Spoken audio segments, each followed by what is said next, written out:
Welcome to this explainer. So, right out of the gate, I want to start our journey today with a quick thought experiment. Before we look at any data, I want you to just mentally guess the true average monthly income of an Indian citizen. Go ahead, lock a number in your head. Is it 25,000 rupees, 50,000, maybe a lakh? You got your number? All right, ready for the reveal? The actual average monthly income in India is just 14,000 to 15,000 rupees. I know, it's an absolute reality check. If you're out there earning a lakh or two a month and casually referring to yourself as solidly middle class, well, buckle up, because this explainer is going to completely shift your perspective.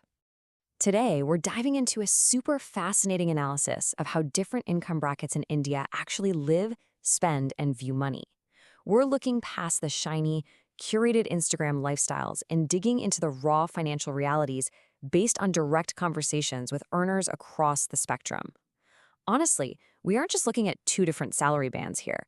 It's practically like looking at different countries that just happen to exist within the exact same borders.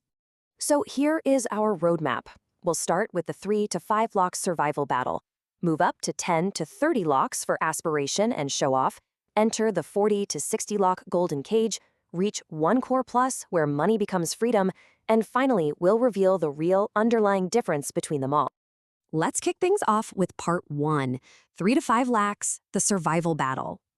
Now, keep in mind, earning 3 to 5 lakhs a year means this bracket is actually already above that national average we just talked about.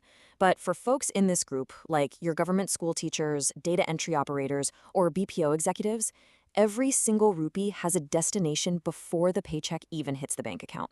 Their financial life is essentially a battle for survival. There is no such thing as fun money here. Between 60 to 70% of their income is instantly swallowed up by basic food and rent. And the rest of the pie? Utilities, transport, and phone bills. There is absolutely zero buffer for savings. And because there's no buffer, the financial reality gets pretty stark. We're talking no SIPs, no long-term investments, and outside of a few government employees, zero health insurance. Emergency funds simply do not exist. So what happens when an emergency actually strikes? They are forced into taking unofficial, informal loans from local lenders at crippling interest rates of 18 to 36%. A single medical emergency involving their aging parents is literally their biggest terror because paying off those loans just completely breaks their backs. And there's this one data point that just perfectly explains why this group behaves the way they do.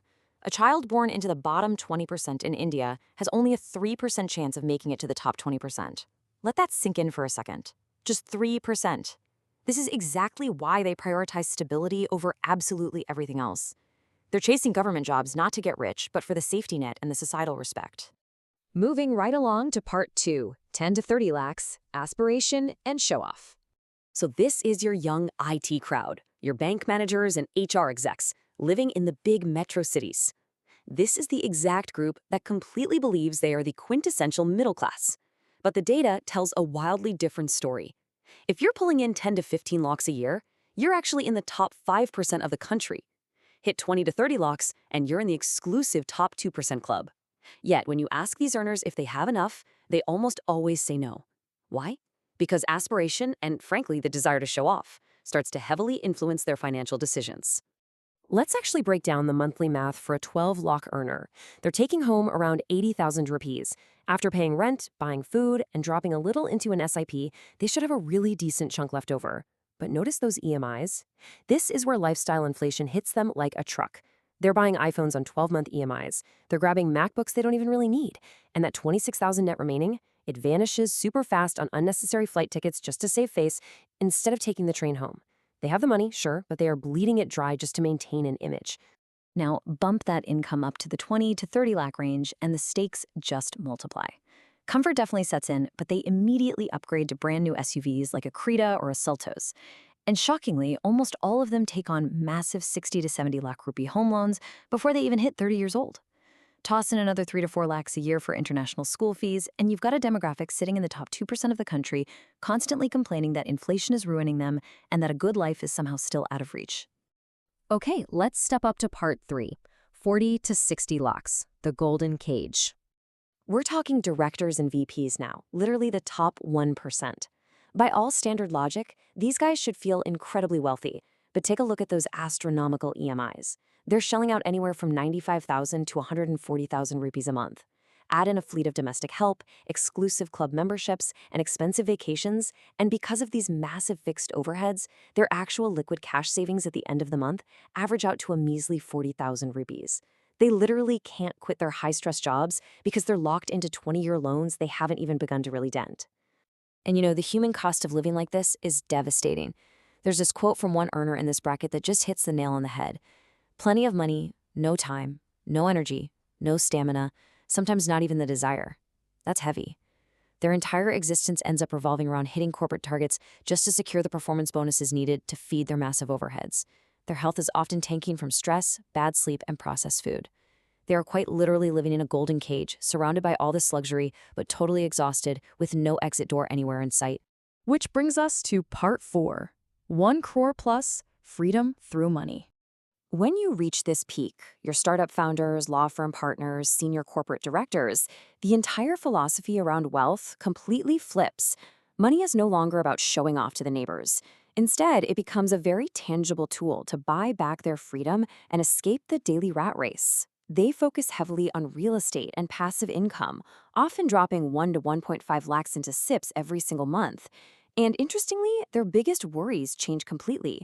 It's no longer about EMIs, but rather these deep regrets over ignoring their physical health and their relationships back in their 30s when they were too busy climbing the ladder. So let's take a quick step back and look at the big picture here. From the 3 to 30 lakh level, money is essentially a shield for survival, a badge of aspiration, and a tool for status. It's used outwardly, right? To prove something to society. But at the 1 crore plus level, all of that vanishes. Money becomes inward-facing. It's purely a utility, a tool they use to buy independence, buy back their time, and completely insulate themselves from the everyday grind. And that leads us into our final section, part 5, the real difference, risk, and mindset. So what actually separates these socioeconomic groups? It's not just the digits in their bank accounts. There are these massive invisible dividers, and here's a huge one, 34%. The data reveals that simply having fluency in English commands a massive 34% salary premium in India. Now, while everyone spoken to across these brackets could speak Hindi, the higher up the income ladder the source went, the more English became the primary mode of communication. Education, top-tier college exposure, and linguistic fluency act as these immense invisible gatekeepers. But honestly, the absolute deepest divide between these groups is their appetite for risk. For the 3 to 5 lakh earner, taking a risk just isn't an option. If they fail, they don't get a second chance. They're trained to be obedient, to follow the rules, and to stay in line, because a single mistake can be financially fatal. On the flip side, almost every 1 crore earner views risk as an exciting entrepreneurial opportunity. And this difference isn't genetic, right? It's entirely born from either having or completely lacking a financial safety net. And that brings us to what I think is the most fascinating psychological takeaway from this whole explainer. I like to call it the illusion of figuring it out. When you ask them, the 3 lakh earner assumes the 10 lakh earner has a perfect, stress-free life. The 10 lakh earner assumes the 30 lakh earner has it all figured out.